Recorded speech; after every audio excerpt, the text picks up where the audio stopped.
pourquoi je pense que USDT ou Tether va détruire l'économie et finalement une question, où est notre argent? Récemment, j'ai effectué une étude sur l'USDT que je souhaite absolument partager avec vous parce que c'est très important. USDT devient une énorme puissance sur la place des crypto-monnaies et sur la place économique mondiale, avec une capitalisation de plus de 80 milliards de dollars. Donc 80 milliards de USDT en circulation dans le marché. Théoriquement, ça voudrait dire qu'il devait y avoir 80 milliards de dollars, de vrais dollars, qui ont été payés et encaissés par Tether afin de créer des réserves. Donc revenons très rapidement vers la base. Tether ou USDT est un stablecoin. Stablecoin, ça veut dire que 1 dollar est égal à 1 USDT. Donc, et une preuve toute simple. Donc, l'argument principal de Tether est de dire que pour chaque USDT en circulation, il y a 1 dollar en réserve. Donc, comment est-ce que c'est possible et jusqu'où? Il faudrait débuter par le fait que Tether est une société privée, détenue par des individus inconnus. On n'a aucune idée qui c'est, et donc on ne connaît pas les actionnaires. Mais on croit déjà en valeur de leur coin, parce qu'ils disent qu'ils sont backés par des dollars américains. Sur le site de Tether, on peut aller dans l'onglet Transparence, où on retrouvera en effet certaines informations qu'ils nous donnent sur leurs réserves et la politique de USDT. Ici, sur cette page, on peut retrouver donc leurs arguments principaux qui dit que pour chaque USDT en circulation, il y a 1 dollar en réserve chez Tether. Question déjà à se poser, chez Tether, c'est où? Plusieurs recherches ont été déjà effectuées et personne n'arrive à retrouver l'argent qu'on donne à Tether. Au début de l'histoire, Tether n'avait complètement rien à foutre des questions et ne répondait même pas aux questions des gens. Ils ont tout simplement publié ce que vous voyez sur l'écran, donc une sorte d'une attestation bancaire qui dit qu'ils ont 1,8 milliard d'USD sur leur compte bancaire. Bien évidemment, quelque part aux Bahamas, donc Deltec Bank, c'est une banque qui est située aux Bahamas.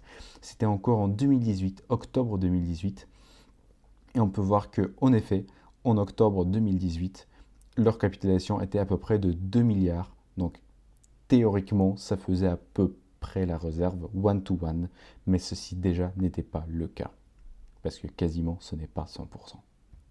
En 2021, suite à une croissance exponentielle quand même de USDT et plusieurs questions posées à Tether, ils ont sorti une série de rapports d'audit de leurs réserves en présentant les détails de leurs réserves qu'on peut retrouver toujours sur leur site.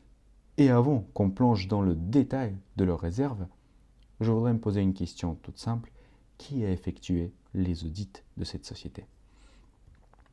Sur leur audit principal, je mets tous les liens dans la description de cette vidéo. On peut regarder la logo et on donc retrouve le logo d'une société qui est Moore Global, donc une société d'audit très connue, mais il suffit de cliquer sur un tout petit lien ici pour ouvrir, donc pour tomber sur un site d'une société, de l'adresse. Ils ont été obligés de le rajouter bien évidemment, sinon ça ne fait pas pro du tout. Donc de la société MHA, Macintre Hudson, donc je ne la connais pas du tout. Société qui est installée aux îles Caïmans, qui est donc une société d'audit aux îles Caïmans avec une réputation inconnue que moi personnellement je ne connais pas. Si cette société a une liaison avec Moore Global et si vous connaissez que cette liaison existe, n'hésitez pas à me préciser. Personnellement, je ne l'ai pas trouvé tout de suite. Et vu que tout le mystère qui tourne autour de USDT et Tether, je n'ai pas continué ce type de recherche-là. Bref, supposons à une minute que ces recherches sont légitimes et regardons la répartition de leurs réserves. J'ai préparé un petit document pour vous le montrer. Donc, ils disent qu'aujourd'hui, en effet, donc déjà, les réserves se répartissent d'une façon suivante. Donc vous avez 84% du cash, donc de l'argent, de liquidité et équivalent de liquidité. Déjà, les 15% restants, on n'en parle même pas. Donc ils disent clairement, honnêtement, que ce sont des digital tokens, donc c'est de la crypto-monnaie, des secured loans, donc la dette sécurisée, mais des contreparties non affiliées, donc ce ne sont pas la dette vers de structures sécurisées en fait, et des obligations corporate, et des métaux précieux, qu'on ne connaît pas non plus la répartition sur la répartition, etc. On n'a pas de précision. Pour le reste, donc la liquidité, le cash et les équivalents, on trouve pour 52%, soit 44% de la totalité, dites les commercial papers. Ce que c'est des commercial papers, ce sont en fait, c'est de la dette non sécurisée aux entreprises. Imaginons une société a besoin de 10 millions et s'il émet un papier commercial, c'est une sorte d'obligation à court terme. Donc la société va recevoir du cash et s'oblige à rembourser un petit peu plus. Donc Tether prête aux sociétés qu'on ne connaît pas et avec un délai moyen de 141 jours. Alors je suis allé chercher un petit peu plus loin et dans le rapport de Tether, ils disent que le rating, donc la notation moyenne de risque de ces sociétés est A2. Et après on peut aller sur les sites de S&P Global que je vais également mettre dans le lien. Donc je vais y aller rapidement, vous montrer ce que ça veut dire le rating A2 sur la base du site S&P 500, donc S&P excusez-moi, donc Standard & Poor's Rating. Donc A2, ça veut dire que ce sont des contreparties avec une possibilité de remboursement satisfaisante. Donc ce ne sont pas des contreparties d'une très grande qualité et en vrai on ne sait même pas ce que c'est. On ne sait même pas ce que c'est, on n'a pas de détails. Donc tout ceci, personnellement, je le trouve complètement dingue. 44% de nos fonds sont prêtés aux sociétés privées qui ne sont pas nommées avec une probabilité de remboursement satisfaisante. Ce sont des sociétés qui ne sont pas enregistrées ni par la SEC, ni par d'autres organismes superviseurs financiers et sont une forme de dette non sécurisée sur des sociétés privées. Donc c'est quand même très très très grave. Allons un petit peu plus loin dans l'analyse et j'ai retrouvé sur le site de Bloomberg les statistiques disant que environ 35 milliards, ça c'était les sociétés, ici on voit les données en effet qui datent de mois de juin, donc juin 2021. Aujourd'hui la répartition sera un tout petit peu différente. Et donc aujourd'hui on nous dit que 35 milliards environ sont placés dans du papier commercial. Cela ferait de Tether le 7e acteur mondial sur ce marché. Et dans plusieurs interviews, les grands traders de Wall Street, etc., disent que ceci est très petit monde. Ils connaissent tous les grands acteurs présents sur le marché. Et cela ne m'étonne pas, j'y crois plutôt. Et ils n'ont jamais vu ou connu Tether comme participant sur ces marchés-là. Je me réfère à un article de Bloomberg Business que je mets aussi dans le lien de la description. Où sont donc ces papiers commerciaux? Prêtés à qui? Où? Comment? Pourquoi personne ne les voit sur les radars? Pour le reste, ils disent que 12% des fonds sont en cash, donc 10 milliards environ de cash sur les comptes. Vous avez tout compris. Où sont les preuves? Les restes, soit 28% environ, sont dans nos Treasury Bills, soit dites les obligations d'État. J'ai aucune idée comment est-ce qu'on peut vérifier cela.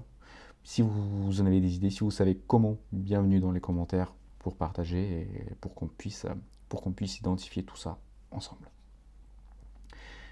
Tether est devenu si grand que peut mettre en risque l'économie mondiale.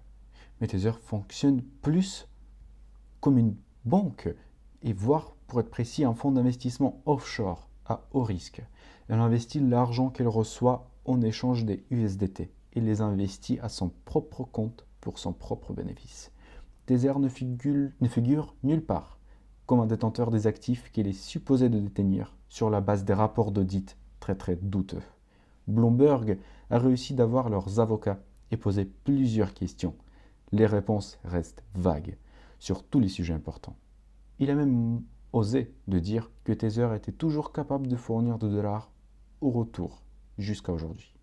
Bien évidemment, il y a eu 48 milliards de dollars frais qui sont rentrés chez Tether en 2021. Une explosion énorme. Et si le robinet serait fermé? Et si un squeeze de liquidité, une crise de liquidité sur le marché apparaît? ce qui est loin d'être une exception dans notre monde. Si Tether détient vraiment certains actifs qu'il dit de détenir et devra les céder en urgence avec des pertes importantes, ramenant après lui plusieurs acteurs sur le marché. Et ça, c'est même dans une hypothèse s'il détient vraiment ces actifs-là. Ça, c'est une question importante de se poser. Et surtout, est-ce que les gens qui font confiance à Tether et détiennent des milliers et des millions de dollars en USDT pourront obtenir leur argent? On voit bien un risque systémique dans tout cela. Alors, j'ai retrouvé cette information en 2-3 heures et j'avoue, je n'ai pas voulu continuer car je comprends que c'est un enchaînement infini qui suivra afin de retrouver une preuve quelconque ou d'autres informations. On vit bien dans un monde assez complexe et je vous laisse ici avec une idée que j'aimerais bien partager. Ne faites pas confiance à tout ce qu'on vous présente comme un fait. Déjà, tout simple constat sur les sites de Tether que ces tokens sont backés en une réserve one-to-one avec une monnaie qu'ils représentent. Tout de suite, c'est faux. Donc le vrai levier de Tether, ce que je veux dire une vraie réserve, si elle est 1% de ce que représente Tether, ça serait déjà peut-être plutôt pas mal. Donc les conséquences peuvent être terribles. Je vous laisse ici et surtout, je vous laisse réfléchir avant que vous choisissiez la décision d'en acheter et posez-vous plusieurs questions. Merci à toutes et à tous pour cette vidéo. Je vous souhaite une bonne journée. N'hésitez pas à partager vos idées dans les commentaires.